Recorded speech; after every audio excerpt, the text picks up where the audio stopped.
This is a typical landing, and where the wood was brought in and dumped, usually either hydraulically or with a pusher, pushing the wood off the truck, such as this. The wood then had to be compacted and pushed together to conserve landing space, and this took quite a lot of equipment, but it was certainly worthwhile and made the job much easier than loading and unloading by hand. This is a typical pusher that was used to take wood off of the trucks. As you put wood on the ice, it would help to make more ice by the weight of the wood compacting the ice and the water flowing up through and then gradually freezing and making the landing even stronger and better.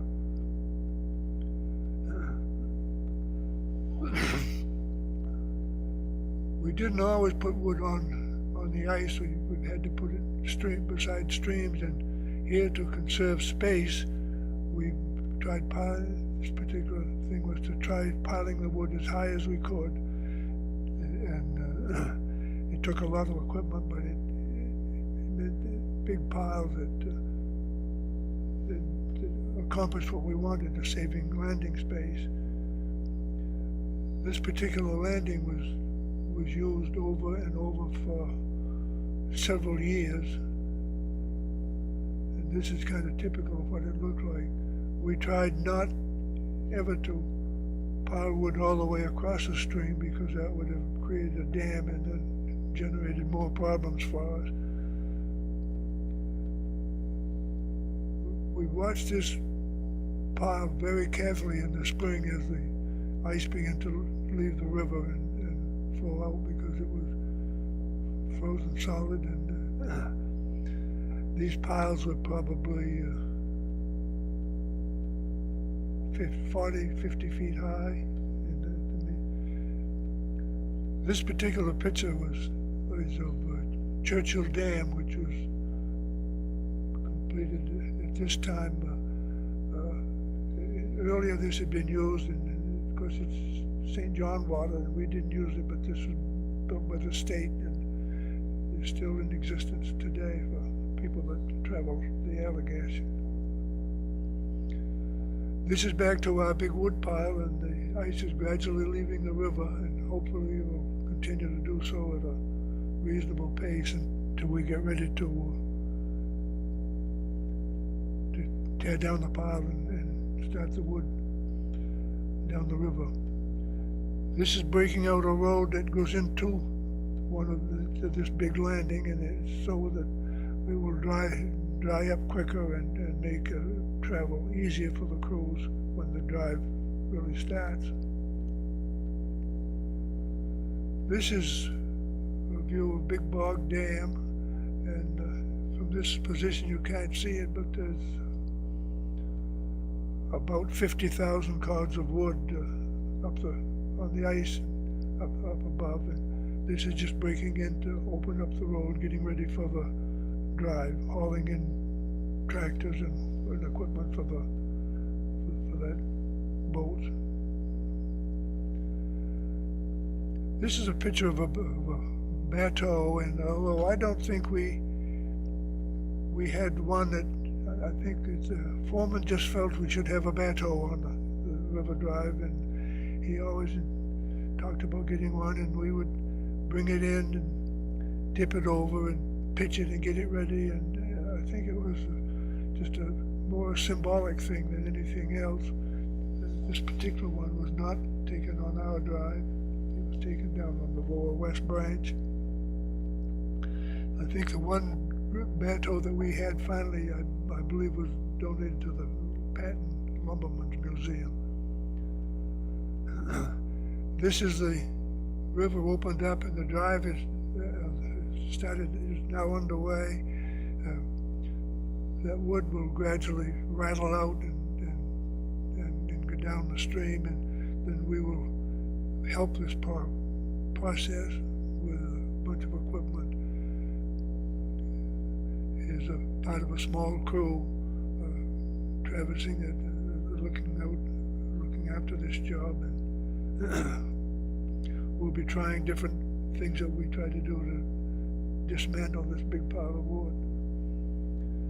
One of the things that we tried was dynamite, and that was kind of spectacular but not very effective, and we wound up with a lot of spare dynamite in the shed that had to be taken care of a few years later.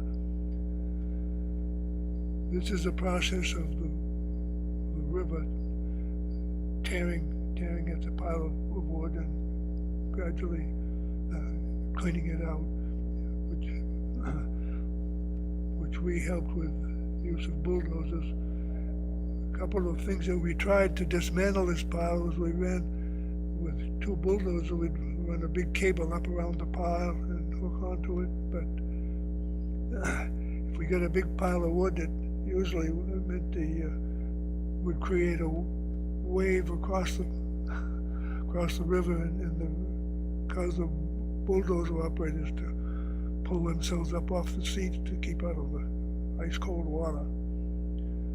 These piles are frozen, and they really moved hard until sometime later in the day, each day, they would seem to soften up all of a sudden, and then we get some really good wood movement off of the pile.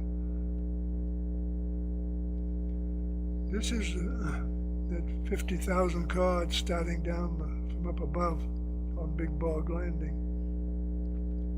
And we tried to get to this. Here's the foreman standing on the dam watching the wood come down. We tried to get this out as early as we could when the wind seemed to hang more to the northeast, which is what was needed for easily removing it from Big Bog. This particular maneuver here is down on one of the smaller dams, but they are trying to, just with the force of an outboard motor, create wood flow towards the dam to get the wood out faster and easier.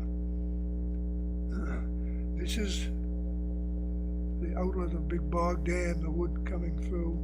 This particular color, this water and wood, always fascinated me, and is exactly the way it looked at that time. That is a good copy of what actually was occurring. Here's wood running down the river, and everything is going just the way you'd like to have it. And you're moving a lot of wood day and night, and as I said, it's just the way you'd like to have things go. This is when it doesn't go so good. It's the result of a freshet or high water, and it's packed wood in it on a little back channel here, and that all has to be cleaned out, and you can figure out any way you want to try to accomplish that.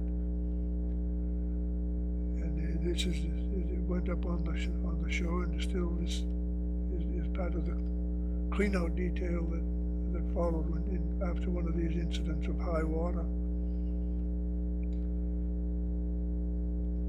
This is the landing after it was completed. This landing of the high pile of wood was about 3/8 of a mile long, and after cleaning out, this we got it back to its pretty much natural condition and ready to use the next year. This is wood, and it's left on the shore down along the river. This particular place is at Ledbetter Falls, just a short distance above Pittston Farm, and